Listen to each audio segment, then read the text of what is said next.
നാട്ടുവിശേഷങ്ങളിലേക്ക് എല്ലാ മാന്യ പ്രേക്ഷകർക്കും സ്വാഗതം.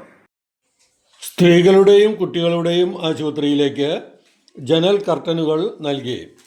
Palakkad lions club of Palakkad palm സിറ്റിയുടെ ആഭിമുഖ്യത്തിൽ പാലക്കാട് ജില്ലാ ആശുപത്രിയിലെ സ്ത്രീകളുടെയും കുട്ടികളുടെയും ആശുപത്രിയിലെ ഒരു ഫ്ലോറിലേക്കുള്ള ജനൽ കർട്ടനുകൾ നൽകി.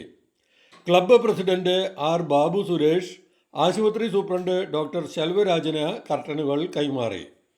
Club secretary N Krishnakumar, district cabinet secretary Pradeep Menon, club ഭാരവാഹികളായ N Purushothaman, P A Baiju, R Sreekumar, P A Ansari, P Santhosh Kumar, T P Suresh Kumar, Deepak Ramachandran, Vinod, nursing superintendent Lincy Kurian, senior nursing officer Sudhasree Kunjumol, nursing officer Sumi എന്നിവർ പ്രസംഗിച്ചു. നാട്ടിലെ വാർത്താ സ്പന്ദനങ്ങൾ ഞങ്ങൾ ജനങ്ങളിലേക്കും അധികാരികളിലേക്കും എത്തിക്കുന്നു.